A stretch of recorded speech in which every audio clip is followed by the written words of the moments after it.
Mabago pa yan, bata pa kasi.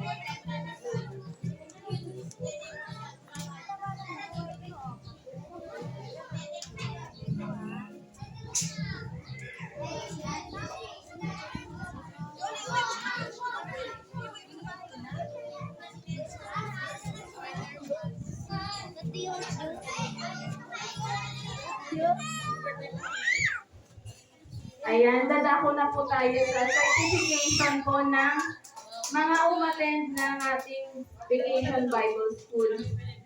Isa-isa ko pong tatawagin kasama po yung parents or yung ate.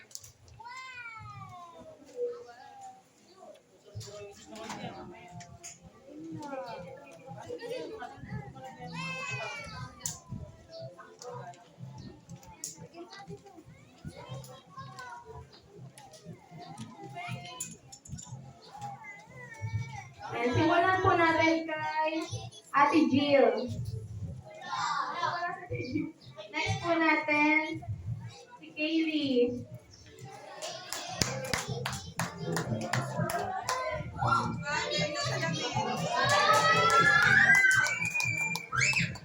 Wala yung ano niya, kwento niya. Next po natin, si Ate Precious.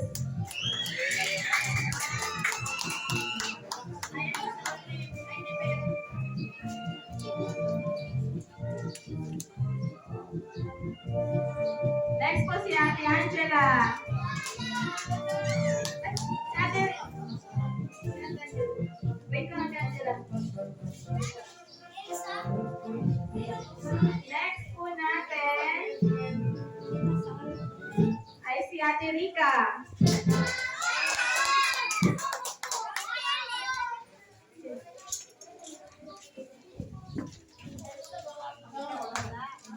Ayan, kami. Ay, si Lola.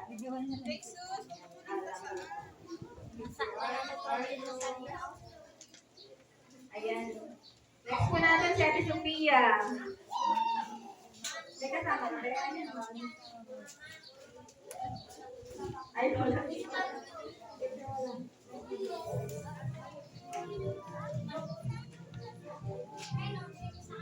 Tinatawanan po si Ate Jana.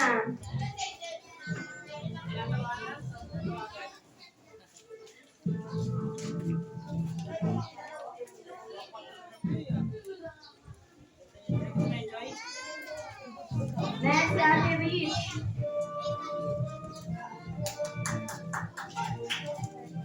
Kids, palakpakan niyo yung mga kasama niyo.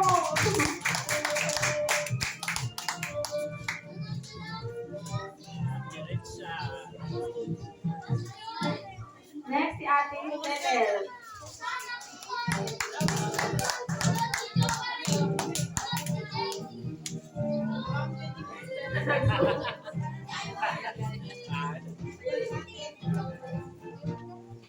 Okay, sa boys naman, kay Kuya JJ. JJ pala dito.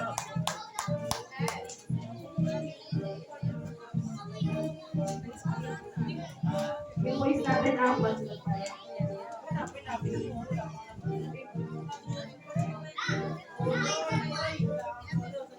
Next, si Kuya Jom.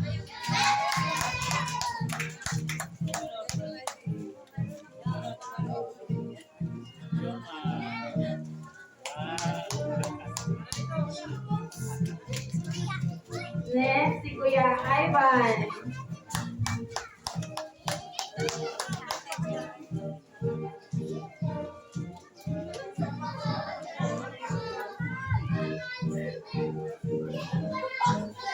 At last, kay Kuya JD.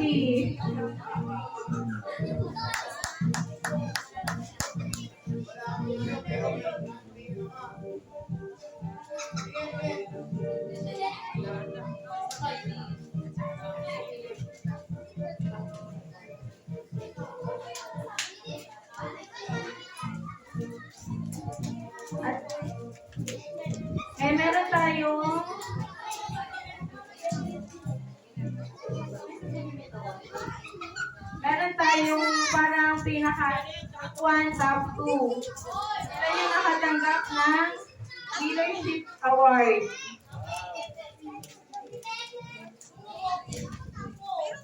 Tinatawagan ko si Kuya Jom at si Ate Tetel. Palakpakan niyo mga. Sila yung ating Leadership Award.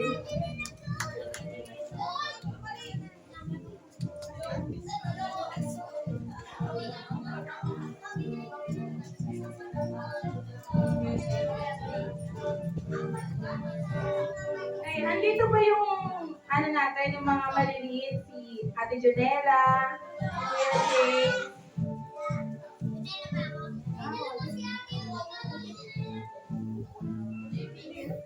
Sige, yung sa mga bata. Bibigyan natin sila ng award eh. Kasi kahit maliliit sila, paalis-alis, nakikilig pa rin sila. Sino, ano na lang, sino pwedeng tumanggap na lang? Tawagan ko lahat ng may Bulilit Award.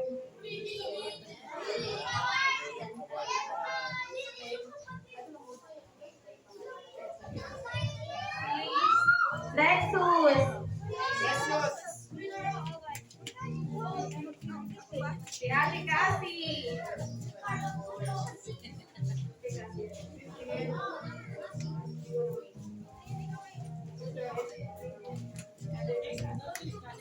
Next, kay Kuya Marco.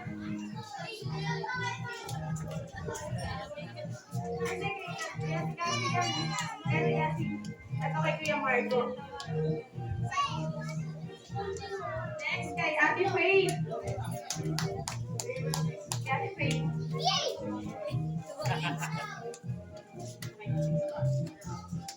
Next, kay Kuya Jude. Sama-sama yung kulilit natin.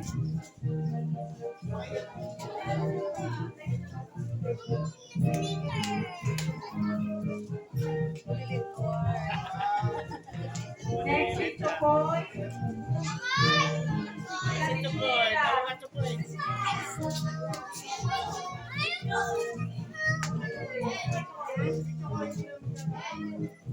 Bulilit Award.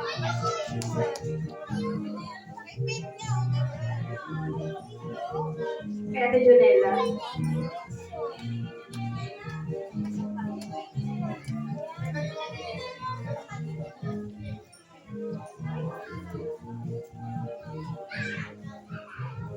Sino yung may maliliit dyan?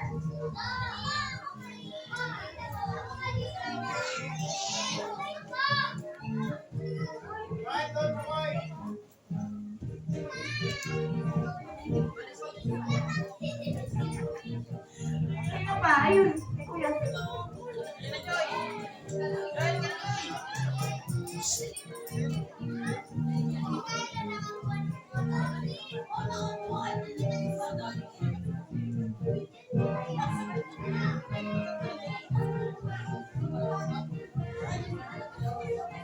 Kay Kuya. Ayun na kay Kuya naka-white.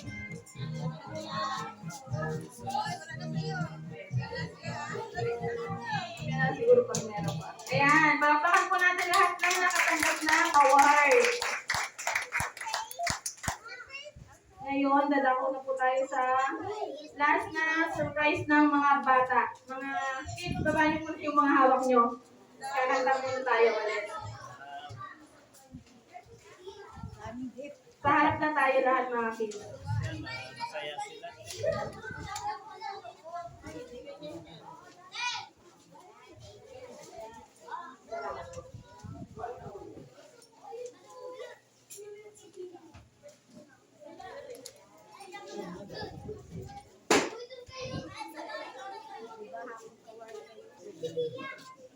Kung hindi nakahapag sa school dito, makabawi. Makabawi.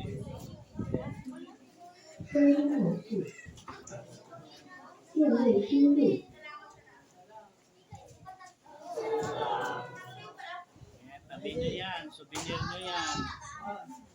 Bata pa kayo. Nakakatapan ko yung mga natanggap ng bata, Pastor. Kaya na eh, tanda din sila eh, no? Dami mo. Kaya sila.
pag-ibig mo.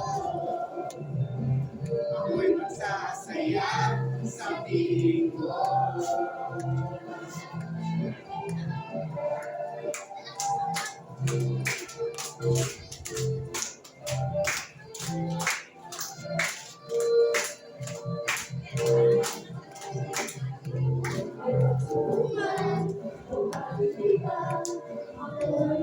Halapitan,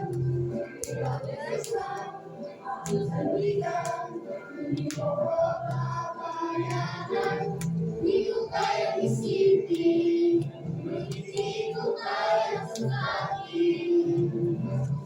Ang pag-ibig mo, Jesus, nagbibigay sa akin.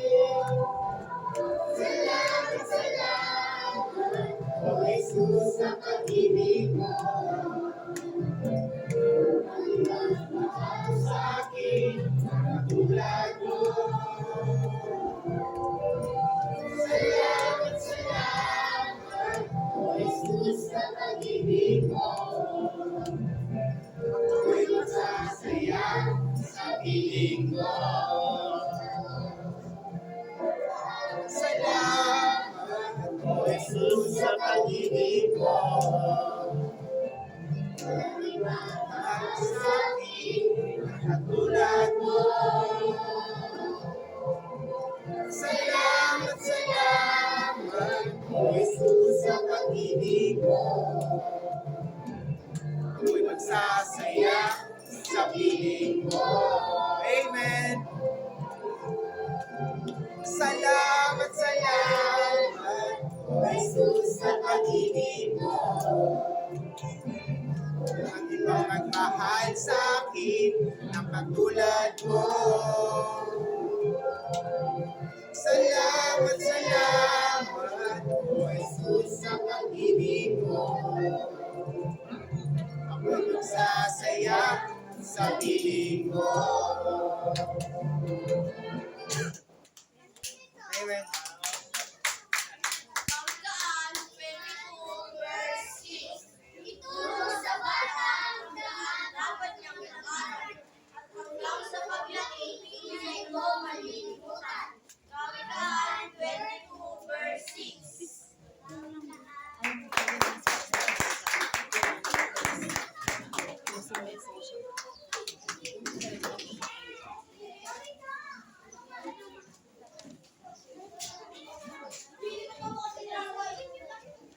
Amen. Maraming salamat po sa buhay ng bawat isa. At ngayon naman po, para po sa ating closing message at sa ating closing prayer, inaanyahan ko po si Pastor Edward na tayo po ito.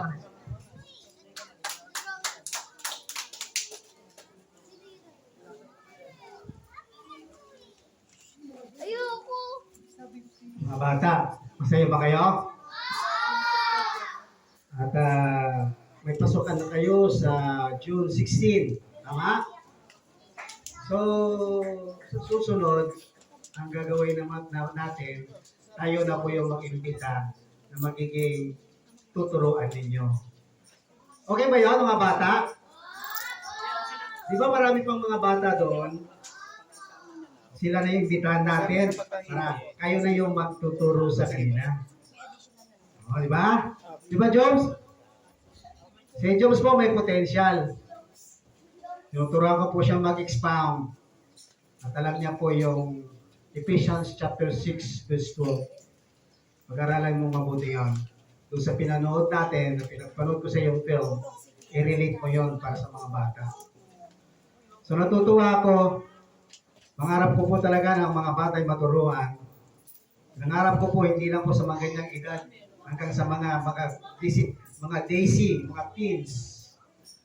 Dahil hanggang pagdating nyo po na kayo maging 16, 17, 18, alam nyo na po ang plano ng Diyos sa buhay nyo, mga bata. At hindi na kayo magiging pasaway. At kayo na yung mga magiging masunori ng mga anak. Amen, mga bata? Opo. So, talaga pong iniiyak ko ang mga kabataan. Dahil kami po dati, kami nagtuturo sa mga bata, sa mga street children. Sila naman po ay hindi mga batang street children. Kaya madali po silang turuan. Darating ang araw, maghahango ang Diyos bawat isa sa kanila na magiging malay mo, maging may pastor at pastora sa bawat isa sa kanila. Di po ba? Claim natin sa Panginoon, sila maging mababait na bata, maging masunurin. At sa mga magulang, mayroon din ko po akong gustong ipabatid sa kanila. Tulad kanina, binanggit ni Pastor Jerry. Ngunit gusto ko lang po rin banggitin. Sa Ephesians chapter 6 verse 1. Mga anak, sundin ninyo ang mga magulang ninyo dahil ito ang nararapat gawin bilang mga nanampalataya sa Panginoon. Mga bata, nananampalataya ba kayo sa Diyos? Amen. Igalang ninyo ang inyong ama at ina. Tandaan niyo yan na huwag niyong kalimutan. Igalang niyo ang inyong nanay, ang tatay at nanay. Ito ang unang utos na may kasamang pangako. Mga bata, may pangako ang Diyos sa inyo pagka kayo maging masunurin sa inyong nanay at tatay. At ito ang pangako, giginawa ka at hahaba ang buhay mo rito sa lupa. Mga bata, gusto mo mahabang buhay? Opo. At kayo naman mga magulang, huwag kayong gumawa ng mga bagay na ikasasama ng loob ng mga anak ninyo.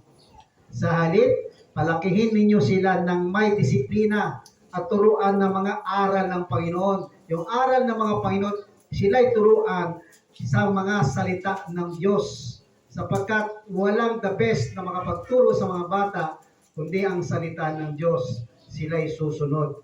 Hindi po kayo ang salita ng Diyos. Kaya ngayon po, nagagalak ako, natutuwa po ako, sapagkat nagtagumpay tayo. Amen? Nagtagumpay tayo. Amen? Amen. Okay. Hello? Hi! Praise the Lord. Ako'y manalangin. Amang Diyos na mapangyarihan, muli kami, Panginoon, narito sa iyong banal na harapan. Panginoon, tinatayo namin, tinataas namin ang bandera mo, Panginoon, ng katagumpayan.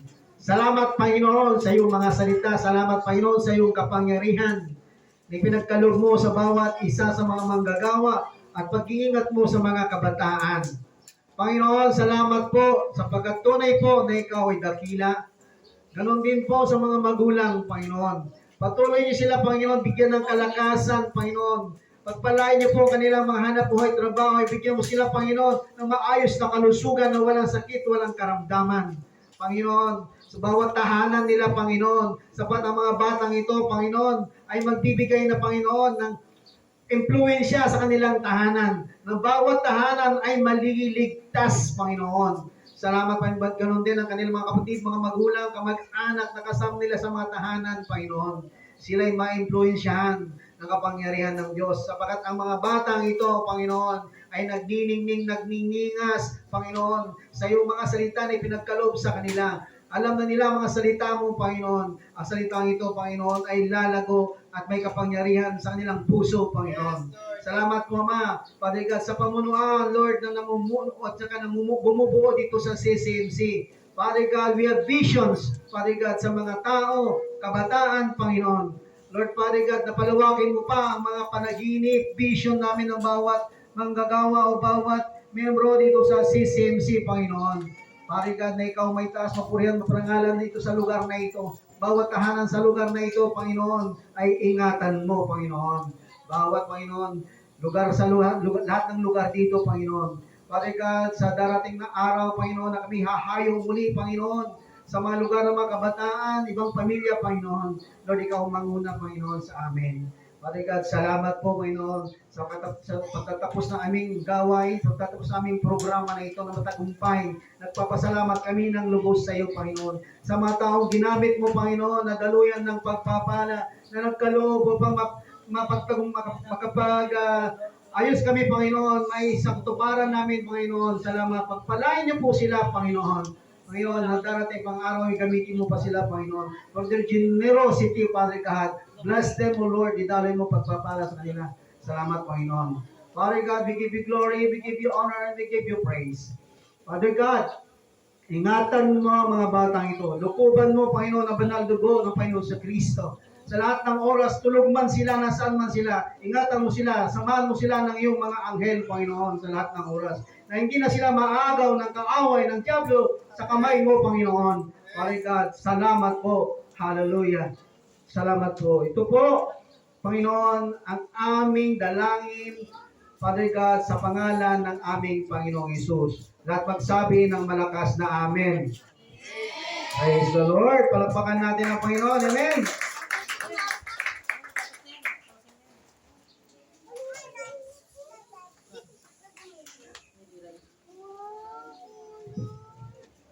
Anong susunod? Meron pa? Okay, so